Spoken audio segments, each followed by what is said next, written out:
Hi everyone. Now, what I'm going to be filming here is basically the history of myself learning to whip finish or tie off half hitch. Originally I started with, and then through to the actual whip finisher I use today.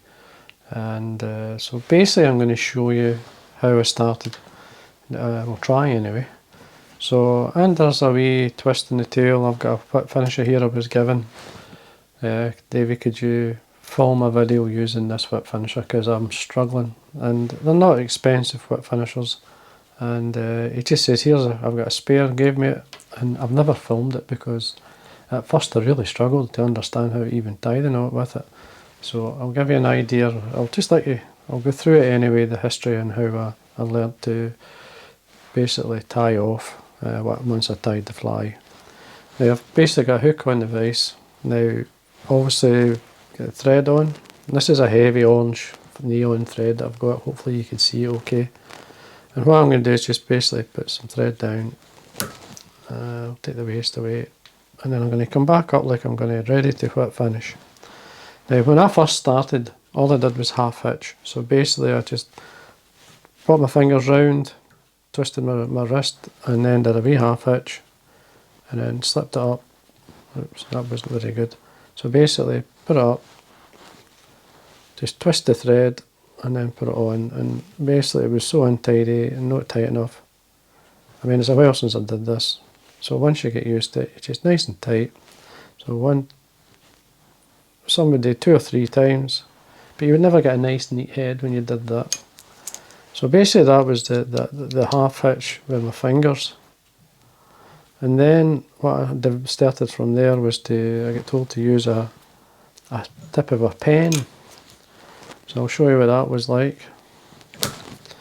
So I've got the pen. And I've had this pen for, say, I'll give you an idea. It's actually a bookies pen. I found it outside a bookies shop, and it was Labrooks. And you turn the pen out, and all you did was you turn it up. The half hitch tool is, oops, I need to wax my thread so it doesn't slip off. So basically, put this back on and then come back up. Now to half hitch using the bookie pen, or this pen, is to go around twice. Just twist the pen so it goes up to the eye of the hook, and then you can pull off and tighten up, and that was a half hitch, but done twice. So once, twice, let it slip like this. Now this method is absolutely ideal for, like, if you've got a muddler head and you're holding back, you just tied it and you've got a lot of deer hair hanging over. You can actually, the bigger the hole, the more you can get it over the eye, so you can make the hole a wee bit bigger. Now this is a Tiemco dubbing needle, and the other side it's got a half hitch tool, and you can just do it the same. It just slips over. Now you see how it's hard to get over that eye is because you need the hole a bit bigger, so you get different sizes. Just slip it up, and then you can tighten, and that's it. It's not the best knot for tying off, but it does do it. A lot of people like doing it, so and as long as you varnish the head, it's fine. So the next stage I actually bought a whip finisher, a proper whip finisher. I'm just going to wax the thread here. If you wax the thread, it doesn't slip, or it doesn't come off. So I'm ready again to whip finish. Now this is it here. This was the first whip finisher I ever used, and I'm just going to come out a wee bit, just to let you see it. Now, you can see there, it's actually damaged up here, it broke. Just by using it over time, it was actually meant to be part of the spring, it was meant to be on here. And what I did was just heavy thread, whipped it back together so that this wee arm was sitting. It still works there, I still got it to work, I mean I can still use it. But as I say, this was the first one. Now they all sort of form the knot, the whip finish in a certain way. So basically this one, what you did was you just put it in onto the top piece on there, and underneath onto the actual spring arm at the bottom, and then you basically then wind over the thread coming from the bobbin holder. 1, 2, 3, But this one, what you do is you just bring it underneath, take it off at the top and slide it up and then push off. That's what this wee bit here is for. I'll show you again.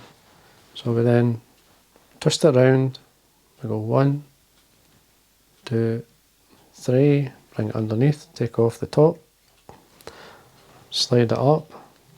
The wee arm at the bottom pushes the spring arm, or the arm, sorry, and that takes it off.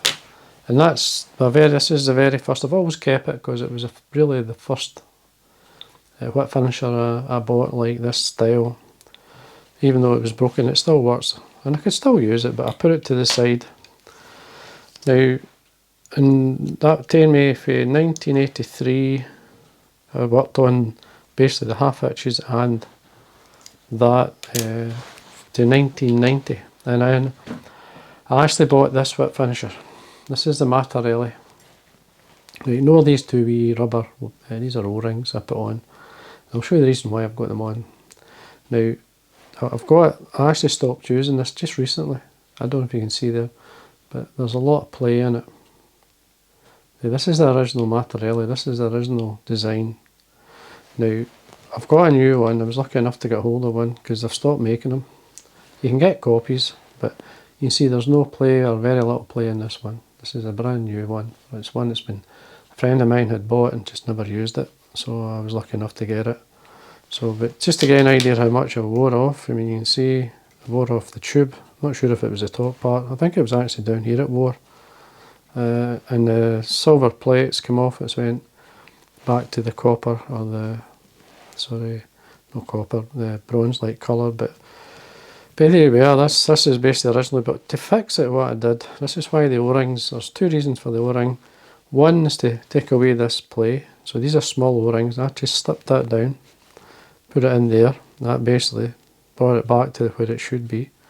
And this top bit here was basically for grip. So I'll just put the thread back on, just let you see how it works.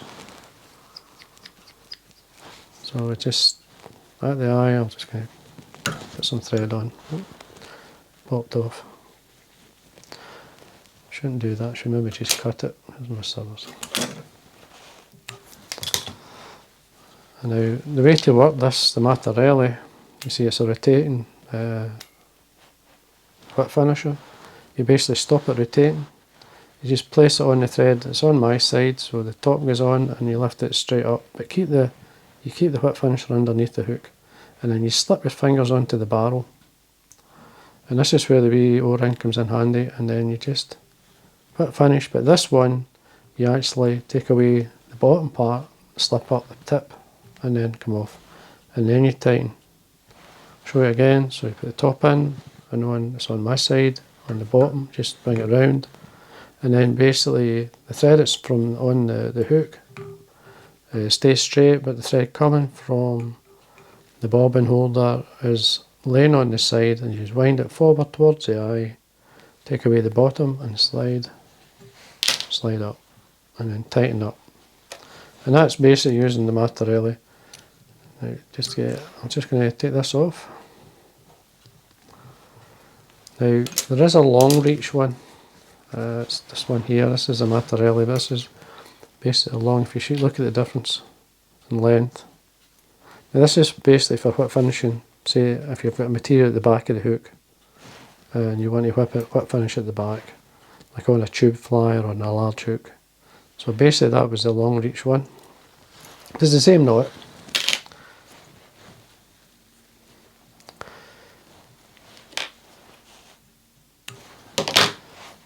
Now, this is one of the latest ones I had. This is the Tiemco. It's basically for doing small flies, really. And again, much like the Mattarelli, you stop the rotation, put the tip in at the top and bring it straight up, but keeping the whip finish underneath the hook. And then you slip your fingers onto the barrel, just allow it to turn itself, and then you just work your way up, pull off the bottom slide. So easy to use, just the same as the Mattarelli, same design but smaller. It's ideal for small dry flies, and that's how you use that one. So that was the next one, the latest one, which is still about 10 years old. Like, Then, as I said to you, I was mentioning about this whip finisher. This is what they call a, as far as I believe, it's named after the shape at the top, an S shape whip finisher, an S bend up here. Now this is, in test anyone, as I say, I was given this to actually, can you do a video on how to use this? Because the gentleman I was talking to gave up. So I did give up myself, to be honest with you. I just went, oh. But once you kind of get the idea of it, so what you do is you basically catch the thread at the top here, offer it to, again, the underside of the loop, and then what you've got to do is basically twist first, so you come up, slide the S onto the top of the eye, and then you just wind round, just keep it straight, best to keep it straight, and wind 3 or 4 times. Now with this one, you take away the top, and you slide up, and you pull that off. As far as I believe. Yeah, I could be wrong, but that's how I learned, that's how I thought it works. So basically catch the top underneath, and then you basically come round first, so you've got your thread, your thread coming over the top of your thread from your bobbin. You bring the eye, or bring the S bend down onto the eye, and then you wind 3 times, bring it underneath, to the top off, pull, and then just bring the spring up nice and tight. Tighten your thread, and that was it. So there you are. I think that's how you do it. Please, I'm quite happy to be wrong, but I think that's how you use that whip finisher. I should have looked on the internet a wee bit. There'll be somebody there that's an expert in using that one. But as I say, this one's actually from Vineyards. You can see the stamp on it. I mean, it does work. I mean, it's just a matter of getting used to it. It's like anything coming from this one, which was the original, that style, to the rotary version, to this one. These two are actually, I think actually that's a Vineyard one as well. I think that's where I bought this one from, Vineyard. So these are very close in design and idea, because it's slightly S-shape at the top. So it's close to it, probably designed by the same person. But this is the one I use now. I've always used, I mean, I've used this from 1990, so it's always served me well, as a matter really. So anyway, I guess there you go. I hope you enjoyed that and it made some sense. If there's any questions, obviously just put it underneath the video, and I'll try and answer them. So thanks for watching.